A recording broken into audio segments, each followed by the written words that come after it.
Wears Gaza کے خون آلود ساحلوں تک امداد لے جانے والے گلوبل سمود فلوٹیلا پر اسرائیل کے سائے گہرے ہوتے جا رہے ہیں۔ 50 کشتیوں کا یہ بیڑا انسانیت کی آخری امید ہے، لیکن صہیونی فوج نے اسے سمندر میں ڈبونے کا خونی منصوبہ تیار کر لیا ہے۔ اسرائیل کا گلوبل سمود فلوٹیلا کی کشتیوں کو سمندر میں ڈبونے کا منصوبہ بے نقاب ہو گیا ہے۔ اسرائیلی حملے کا خدشہ کیا بڑھا، اٹلی کا جنگی بحری جہاز سمود فلوٹیلا کو چھوڑ گیا۔ گلوبل سمود فلوٹیلا جیسے ہی غزہ کے قریب پہنچا، اٹلی نے دھوکہ دے دیا۔ میرا موبائل فون جیم ہو چکا ہے، اسرائیلی جہاز نظر آ رہے ہیں، شاید آج رات فلوٹیلا پر حملہ ہو جائے۔ مشتاق احمد خان کا ویڈیو پیغام وائرل ہو گیا۔ اسرائیل کس طرح بین الاقوامی سمندری قوانین توڑ رہا ہے؟ بین الاقوامی پانی کہاں ہیں؟ ہائی سیز کے قوانین آخر کیا ہیں؟ اسرائیل نے ماضی میں بین الاقوامی پانیوں میں فلوٹیلا پر حملے کیے۔ اٹلی نے بھی فلوٹیلا کا ساتھ چھوڑ کر صہیونی جارحیت کے لیے راستہ صاف کر دیا ہے، اور اب سمندر کی لہریں یہ سوال پوچھ رہی ہیں کہ کیا انسانیت ڈوب جائے گی یا ظالموں کے خلاف مزاحمت کی یہ داستان نئی تاریخ رقم کرے گی؟ اس ولاگ میں تمام اپڈیٹس آپ کے ساتھ شیئر کریں گے۔ آپ دیکھ رہے ہیں 92 نیوز ڈیجیٹل اور میں ہوں فرزانہ صدیق۔ ویئرز، فلسطین پر قابض صہیونی فورسز کا غزہ کی امداد کے لیے جانے والے گلوبل سمود فلوٹیلا کو روکنے کا گھناؤنا منصوبہ بے نقاب ہو گیا ہے۔ عرب میڈیا رپورٹس کے مطابق غزہ کے لیے امداد لے جانے والا گلوبل سمود فلوٹیلا اپنی منزل کی جانب رواں دواں ہے، اور ہائی رسک زون میں داخل ہونے پر اسرائیلی بحری جہازوں نے بیڑے کی 2 مرکزی کشتیوں کا گھیراؤ کیا اور ان کی کمیونیکیشن آلات کو جام کر دیا۔ اسرائیلی میڈیا کے مطابق اسرائیل بیڑے کو روکنے کے لیے بعض کشتیوں کو سمندر میں ڈبونے کا منصوبہ بھی بنا رہا ہے۔ دوسری جانب اٹلی کے جہاز پیچھے ہٹانے کے فیصلے پر اقوام متحدہ کی فلسطین کے لیے خصوصی نمائندہ فرانسسکا البانیز نے سخت رد عمل دیتے ہوئے کہا ہے کہ یہ اقدام اسرائیل کو مزید مظالم اور نسل کشی کے لیے کھلا چھوڑنے کے مترادف ہے۔ کولمبیا کے صدر گستاو پیٹرو نے خبردار کیا ہے کہ پرامن مشن پر حملہ بین الاقوامی قوانین کی کھلی خلاف ورزی اور انسانیت کے خلاف جرم ہوگا۔ ادھر اٹلی نے اعلان کیا ہے کہ وہ بین الاقوامی امدادی قافلے کو بحری جہاز کے ذریعے غزہ پہنچانے کی نگرانی روک دے گا۔ اس فیصلے سے امدادی کشتیوں کو اسرائیلی افواج کے خطرے کا سامنا کرنا پڑے گا۔ گلوبل سمود فلوٹیلا میں 44 سے زیادہ کشتیوں پر 500 سے زائد افراد سوار ہیں، جن میں پارلیمنٹ کے اراکین، وکلا اور سویڈش ماحولیاتی کارکن گریٹ ہینڈربرگ شامل ہیں۔ ان کا مقصد غزہ پر اسرائیلی ناکہ بندی کو توڑنا ہے۔ رائٹرز کے مطابق اٹلی کے ڈیفنس منسٹر نے کہا ہے کہ اٹلی کا جنگی جہاز غزہ کے ساحل سے تقریباً 150 ناٹیکل مائلز دور پہنچنے پر اپنی نگرانی ختم کر دے گا۔ اٹلی نے فلوٹیلا کے ارکان سے ایک معاہدے کی پیشکش قبول کرنے کا کہا ہے، جس میں امداد سائپرس کی بندرگاہ پر پہنچائی جائے تاکہ اسرائیلی افواج سے ٹکراؤ سے بچا جا سکے، لیکن فلوٹیلا نے یہ پیشکش مسترد کر دی ہے۔ فلوٹیلا نے اپنے بیان میں کہا ہے کہ ہم دوبارہ کہتے ہیں کہ قافلہ اپنی راہ جاری رکھے گا۔ اٹالین نیوی اس مشن کو نہیں روک سکتی۔ انسانی بنیادوں پر ناکہ بندی توڑنے کا مقصد واپس پورٹ تک نہیں لایا جا سکتا۔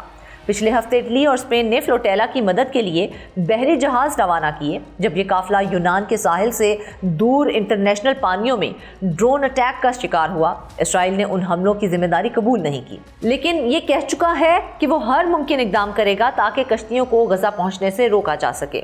اٹلی کے وزیر دفاع کا کہنا ہے کہ فلوٹیلا کو کھلے سمندر میں روکا جائے گا اور کارکنوں کو گرفتار کیا جا سکتا ہے۔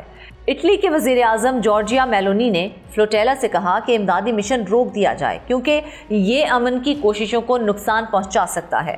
پوپ لیو نے فلوٹیلا کے ارکان کی حفاظت پر تشویش ظاہر کی ہے اور کہا ہے کہ ہم سب دعا کرتے ہیں کہ کوئی تشدد نہ ہو اور انسانیت کا احترام کیا جائے، یہ بہت اہم ہے۔ ویئرز، امدادی سامان اور ادویات لے کر غزہ کا محاصرہ توڑنے کے لیے جانے والے گلوبل سمود فلوٹیلا پر موجود سابق سینیٹر مشتاق احمد خان کا کہنا ہے کہ آج رات فلوٹیلا پر اسرائیلی حملے کا امکان ہے۔ سماجی رابطے کے پلیٹ فارم ایکس پر پوسٹ کی گئی ویڈیو میں مشتاق احمد خان نے کہا کہ دور سے اب اسرائیلی بحری جہاز نظر آنے لگے ہیں، امکان ہے کہ آج رات فلوٹیلا پر کوئی ایکشن ہو جائے۔ مشتاق احمد خان نے کہا ہے کہ ہم نے کسی بھی ہنگامی حالت کے لیے حفاظتی جیکٹس پہن لی ہیں۔ انہوں نے کہا کہ اسرائیل نے میرا موبائل فون جیم کر دیا ہے اور گزشتہ 36 گھنٹوں سے میرا موبائل کے ذریعے کسی سے بھی رابطہ نہیں ہے۔ مشتاق احمد خان نے کہا ہے کہ اسرائیل میرا فون جیم کر سکتا ہے لیکن غزہ کی طرف سفر کو نہیں روک سکتا۔ یہ کہتے ہوئے انہوں نے اپنا موبائل فون سمندر میں پھینک دیا۔ انہوں نے مزید کہا کہ چاہے ہم سمندر میں مچھلیوں کی خوراک بن جائیں یا اسرائیلی ڈرونز کا نشانہ بنے، لیکن غزہ کی طرف سفر جاری رکھیں گے۔ مشتاق احمد خان نے عوام سے اپیل کی ہے کہ اگر آپ غزہ نہیں آ سکتے تو اسلام آباد میں امریکی سفارت خانے کے باہر پرامن احتجاج کریں۔ عرب میڈیا کے مطابق گلوبل سموتھ فلوٹیلا غزہ کے قریب پہنچ رہا ہے۔ تقریباً 50 کشتیوں پر سوار سینکڑوں افراد اس سفر میں شریک ہیں اور منتظمین کا کہنا ہے کہ یہ فلوٹیلا 3 دن میں غزہ پہنچ سکتا ہے۔ فلوٹیلا میں موجود ایک صحافی کے مطابق کشتیاں اورنج لائن کو عبور کر کے اس خطرے والے علاقے میں داخل ہو رہی ہیں جہاں خطرہ ہے کہ اسرائیلی بحریہ انہیں روکنے کی کوشش کرے گا۔ غزہ سے 150 سمندری میل کے فاصلے کو اورنج لائن کہا جاتا ہے اور یہ وہی مقام ہے جہاں اس سال کے اوائل میں اسرائیل نے امدادی جہاز میڈلین اور ہنزلہ کو روک لیا تھا۔ غزہ سموتھ فلوٹیلا اسرائیل کس طرح بین الاقوامی سمندری قوانین توڑ رہا ہے یہ بھی آپ کو بتاتے ہیں۔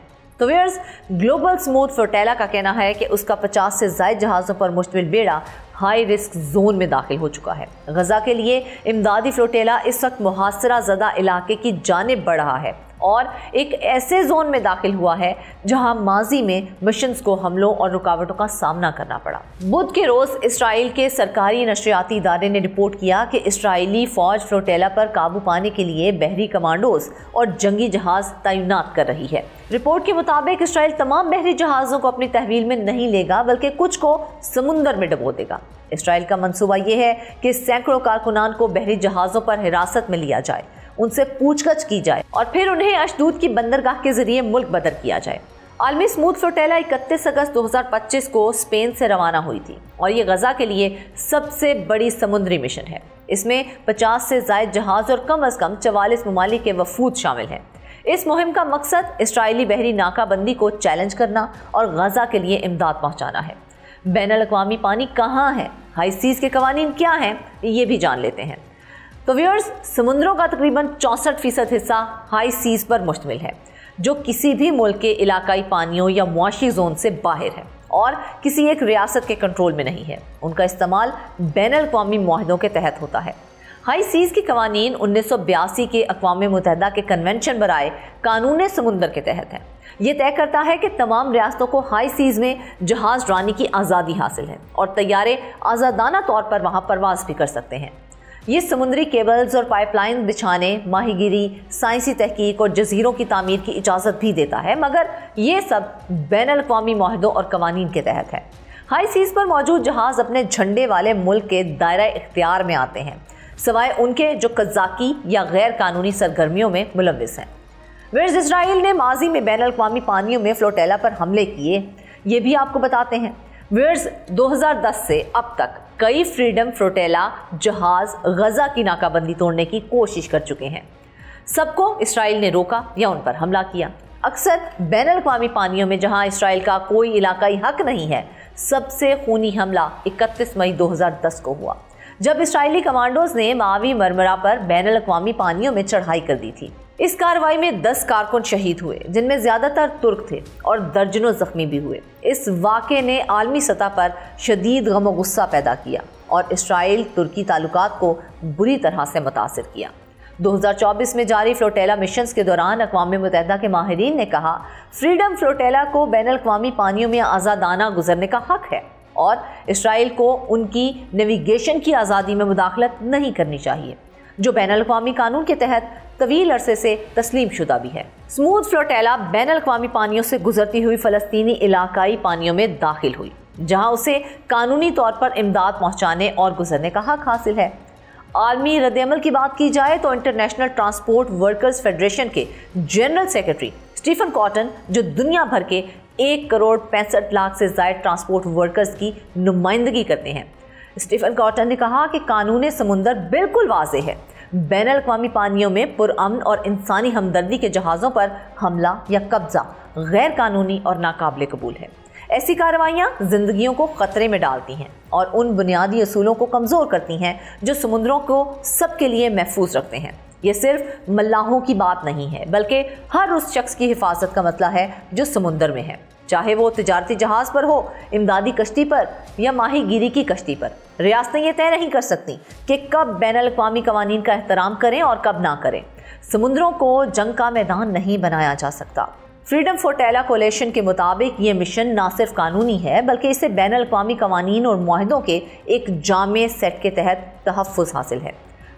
یہ کوئی عام بحری مشن نہیں ہے، یہ ظالم کے مقابلے میں مظلوم کی صدا ہے۔ اگر اسموتھ فلوٹیلا ڈوب گیا تو یہ صرف چند کشتیوں کا نقصان نہیں ہوگا بلکہ یہ عالمی قوانین، انصاف اور انسانیت کے تابوت میں آخری کیل ہوگی، اور اگر یہ منزل تک پہنچ گیا تو یہ صہیونی محاصرے کے خلاف امید کا سب سے بڑا طوفان ہوگا۔ فیصلہ اب سمندر کی موجوں پر ہے، کیا اسرائیل قانون اور انسانیت کو غرق کر دے گا یا دنیا ظالم کے خلاف اٹھ کھڑی ہوگی؟ آپ کی اس بارے میں کیا رائے ہے؟ کمنٹ سیکشن میں ضرور بتائیے گا۔ مجھے دے اجازت، اللہ حافظ۔